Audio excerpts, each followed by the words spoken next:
Let me go to Dwayne. Dwayne's calling us from Mississippi. Hey, Dwayne. Hey, Dan. How are you? This I'm fine, thank you. This stock is not on your buy list, so I hope you don't beat me up too bad. Okay. But a couple of weeks ago, when Apple split, I bought a share. Uh-huh. And so now they come out with news yesterday that there's going to be a 7-for-1 split in June.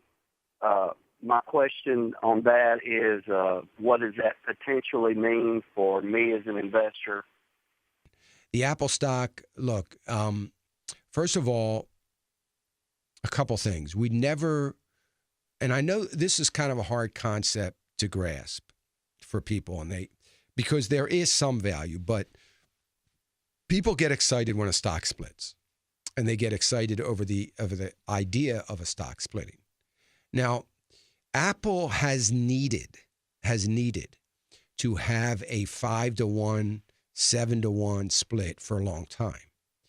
And the reason for that is people aren't going to buy, the average Joe on the street is not going to buy a $564 stock. It's just not, it's just like they can't fathom that. But if it splits and you get a $232 stock, people may be a little apt to buy it. If it splits again and you've got, an $115 stock, people are going to be, So here's the thing. When a stock splits, you gain nothing. You don't gain any value. You gain shares, and I'll get to that in a minute. But if you have a stock that's $100 and it splits to 50, well, you got an extra share, but you still only got $100. I mean, you don't have any more money. You still have $100. And if the stock goes up 3% and you got $103, or you got $51.50 a share, you would have had 103 if it didn't split. I mean, so we get all hung up on the stock thing. Now, here's the thing. The good thing about stock splits are that if you are a buyer and a holder, then the splits are very beneficial. One of the best examples that comes to mind, there's a lot of good ones, but one of them that just off the top of my head is Procter & Gamble. Procter & Gamble. Procter & Gamble, traditionally get to 102, split, get to 102, split, get to 102, split. I mean, it was like clockwork. You can almost count on it. And if you were somebody employed by Procter & Gamble and you're working there for a long time, you got to accumulate a lot of shares. And the beauty of it is it paid a dividend. Now, Apple just started paying a dividend. So they're paying a 2%, whatever it is, dividend. And so the more shares you have, a dividend is paid on a share. Now, the dividend's going to split too. The dividend's going to go down because the dividend is based on the value of the share price.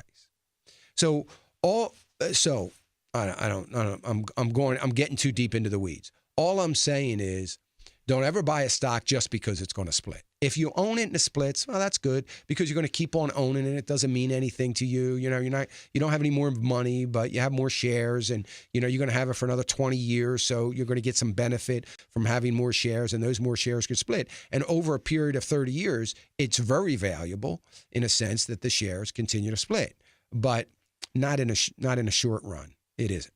So, but Apple's got to split because they're trying to pull in more investors. Apple has lost a lot of volume since Steve Jobs died. So they've lost a lot of, they've got more shares available than they want to have.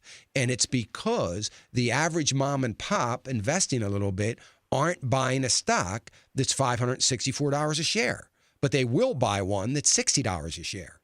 So, right. That's why they need to split.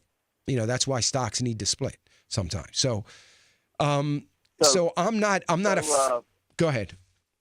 I'm sorry. No, it's okay. So if I wanted to buy a share or two more, would it make sense to buy before the split, then after even though you're buying at a lower price. No, well, see, to me, yeah, I mean, that would be great. But to me, if you buy after the share, you get to buy more shares. You know what I mean? I mean, you get the same thing. But if you buy now in hopes of a split, listen, just because they announced a split, don't count on it. Don't count on them splitting 7-1. The idea of them even announcing that is ridiculous, that they announced that far out.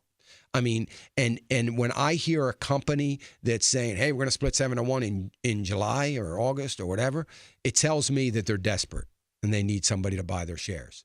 And they need to create a flood of people running in to buy their stock. They're doing the same thing with their stock that they've been doing with their products. Greatest thing since sliced bread. The day it's released, they say, oh, we got, iPhone 2 coming out, and that's even going to be greater. I mean, it's like, so, but they get what they wanted. They get a whole bunch of people buying the phone. And they're trying to do the same thing with their stock, in my opinion. So I wouldn't buy it counting on the split, but if it splits, buy it. But if you're buying it because you think it's a good company and you want to hold it, and you want to buy it, and you want to keep it forever, then it doesn't matter when you buy it. It doesn't matter. If you buy it now at $254, $264, whatever it is, you buy it now at $265 and it splits 7-1, that's great. Then, you're still going to have $564 worth of stock if it splits, but, you'll have more shares, and that's a good thing. The same token, if you wait till it splits, you'll be able to buy, as many, as the same amount of shares. So. Sounds like there's no profit to buy and just wait and see what happens. They're just creating buzz and trying to run up stock. Exactly. They're trying to get to get stock off the street.